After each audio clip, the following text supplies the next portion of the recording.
अपने कमरे में खिड़कियां बंद करके आराम से बैठा हुआ था। गलती से मैं अंदर से दरवाजे की कुंडी लगाना भूल गया था। उसी वक्त अचानक मेरी चाची अंदर आ गई। सामने का नज़ारा देखकर वो फौरन भाग गई, लेकिन मैंने अपना काम रोकना सही नहीं समझा।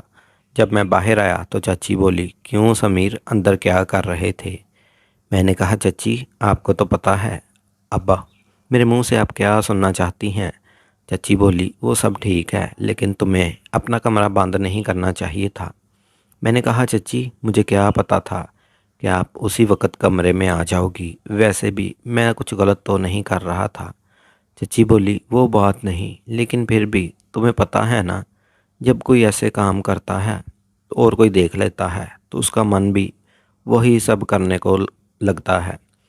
मैंने कहा, तो चच्ची आप भी आ जाया करो। चची बोली, मन तो मेरा भी बहुत कर रहा है, लेकिन तुम्हें तो पता है तुम्हारे चचा कई दिनों से घर से बाहर गए हुए हैं और मैं अकेली वो सब कैसे करूँगी। मैंने कहा, चच्ची अगर आप बुरा ना माने तो मैं आपकी मदद कर दूँगा। मैं आपके साथ वो सब काम कर सकता हूँ। चची बोली, तेरा दिमाग ख़राब है। इससे पहले कि चची और कुछ बोल पाती, मैं फ़ौरन वहाँ से भाग गया। वैसे भी मैं तो अपनी चाची के साथ बहुत पहले से वो काम करना चाहता था, लेकिन हाँ कहने की हिम्मत नहीं हो रही थी। आज चाची ने मुझे देख लिया था तो आज वो बात कहने को सही वक्त आ गया था और माहौल भी था, इसलिए मैंने वो बात कह दी। इससे मुझे एक बात पता चली कि बात कहने का भी एक सही वक्त आता है। इस वक्त बात कर लेनी चाहिए। इस वक्त आपकी बात पूरी होने के बहुत चांस होते हैं। एक दिन चचा और चाची छुपकर काम कर रहे थे। मैंने ये सब करते हुए देख रहा था। मैंने कुछ देर खड़े होकर देखा। मेरे सामने फेस टू फेस एक फ़िल्म चल रही थी। मुझे चचा चाची को देखकर बहुत मज़ा आ रहा था। चचा अपनी सारी जान लगाकर काम कर रहा था। उस वक़्त मेरी शादी नहीं हुई थी। मैं 22 साल का था और मेरी चच्ची बहुत खूबसूरत थी। वो हमेशा मेरे साथ मजाक करती रहती थी। चच्ची और मेरे दरमियान एक अच्छी दोस्ती वाला रिश्ता था। जब चच्ची हमारे घर में नई नई आई थी तो उनमें बहुत घमंड था, और घमंड होना भी चाहिए था क्योंकि वो किसी से कम नहीं थी। चच्ची की ऊंचाई और लंबाई बहुत थी। उनकी आंखें गोल और बड़ी बड़ी थी। जब वो एक साथ मेरी तरफ देखती तो मेरा सीना चीर कर रख देती थी। जब मैं कोई बात करता तो वो मुंह टेढ़ा कर लेती। तब से मैं समझ गया था कि चच्ची में खूबसूरती का घमंड भरा हुआ है। चचा एक प्राइवेट कंपनी में काम करते थे। जहां वो काम करते थे वो हमारे घर से 50 किलोमीटर दूर था। उन्हें वापस आते वक्त आधी रात हो जाती थी। कभी कभी तो वो घर वापस ही नहीं आते थे, वो वहीं रुक जाते थे। अब वहीं रहने का इंतज़ाम कर रहे थे क्योंकि घर रोज़ाना आना जाना बहुत दूर पड़ जाता था। जब चचा जी वापस नहीं आते थे तो चची अपने कमरे में अकेली रहती थी। मैंने चच्ची को कई बार अकेली देखा था और उन्हें देखकर मैंने भी महसूस किया था कि मेरे चचा आधी रात को घर आते हैं, कभी काम करते हैं और कभी नहीं। जितनी चाची को प्यार की ज़रूरत थी चचा उतना ही नहीं देते थे। मुझे पूरी तरह समझ आ चुका था कि चचा चाची को प्यार नहीं दे पा रहे थे। एक दिन सुबह मैंने देखा कि चची बहुत उदास लग रही हैं। मैंने पूछा, चची क्या हुआ, आप उदास लग रही हैं?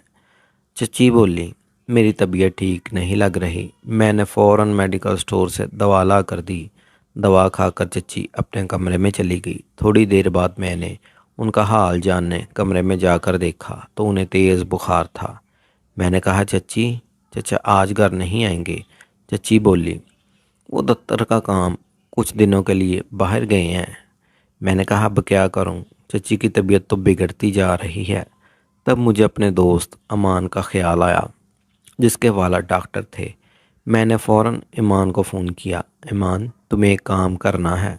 वो बोला, हाँ बताओ। मैंने कहा, जल्दी से अपने वाला साहब को मेरे घर भेज दो। वो मेरी चची की तबीयत बहुत ख़राब है। वो बोला, ठीक है, मैं अभी भेज देता हूँ। थोड़ी देर बाद अमान के वालिद आ गए। उन्होंने चची को इंजेक्शन लगाया और कुछ दवाएं लिख दी। तकरीबन 1 घंटे बाद चच्ची को आराम मिल गया। सुबह जब मैं बाथरूम जा रहा था तो चच्ची ने आवाज़ दी, समीर ज़रा मेरे पास आओ। मैं उनके पास गया तो चच्ची बोली, मुझे माफ़ कर दो। मैंने पूछा, किस बात के लिए? चच्ची बोली, जब से मैं इस घर में आई हूँ एक बार भी तुमसे सीधे मुंह बात नहीं की, और तुम मेरा कितना ख्याल रखते हो ये कल मुझे पता चला जब मेरी तबीयत ख़राब थी। मैंने कहा, चच्ची कोई बात नहीं, मैं तो तुम्हें अपनी ही समझता हूँ। फिर मैंने सोचा कि चच्ची को अपने दिल की बात कह दूँ, यही सही मौका है। लेकिन मैंने सोचा कि अभी बात करना बेवकूफ़ी होगी, क्योंकि चच्ची अभी मेरे साथ बातचीत शुरू कर रही हैं। अगर मैं अभी सब कुछ कह दूँगा तो बहुत जल्दबाजी होगी और चच्ची भी तैयार नहीं होंगी, इसलिए पहले चच्ची का साथ और प्यार बढ़ाना होगा। इसके बाद चच्ची और मेरे दरमियान एक अच्छी दोस्ती हो गई। मैं चच्ची की हर बात मानता, जो काम कहती फ़ौरन कर देता। चाची अब मुझ पर ज़्यादा तवज्जो होने लगी थी। एक दिन चच्ची ने कहा, समीर तुम्हारे चचा तो कभी कभी घर आते हैं, तुम रात को मेरे कमरे में आया करो, हम बातें किया करेंगे या इकट्ठे फिल्म देख लिया करेंगे। अकेले में मेरे कमरे में जी नहीं लगता। मैंने दिल में सोचा, चच्ची मुझे इशारा दे रही हैं, अब बात करना और भी आसान हो गया। जब मैं चच्ची के कमरे में गया तो वो भी घर के कामों में मसरूफ़ थी। चच्ची को देखकर मेरा मन मचलने लगा। मैंने मोबाइल पर फिल्म देखना शुरू कर दी। आवाज़ बहुत ऊंची थी और पूरे कमरे में गूंज रही थी। चच्ची का मुंह दरवाजे की तरफ नहीं बल्कि टेढ़ा था, इसलिए बाहर से आने वाले का पता नहीं चल सकता था। मैं फिल्म देखने में मगन था कि अचानक चच्ची ने खंकारा। मैंने मुड़कर देखा तो चच्ची पीछे खड़ी हंस रही थी। मैंने फ़ौरन फिल्म बंद कर दी और घबरा गया। चच्ची ने मेरा कान पकड़कर कहा, क्यों, अब क्यों बंद कर दी, डर गए? मैं हंसते हुए और घबराते हुए बोला, चच्ची डर तो लगता है जब कोई ऐसी फिल्म देखते हुए पकड़ ले। वो बोली, अच्छा, जब मेरे कमरे में फ़िल्म देख रहे थे तो डर नहीं लगा?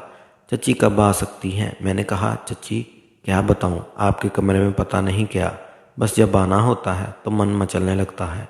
मैंने चच्ची का हाथ पकड़कर बेड पर बिठा लिया। बुरा तो नहीं मानोगी चच्ची?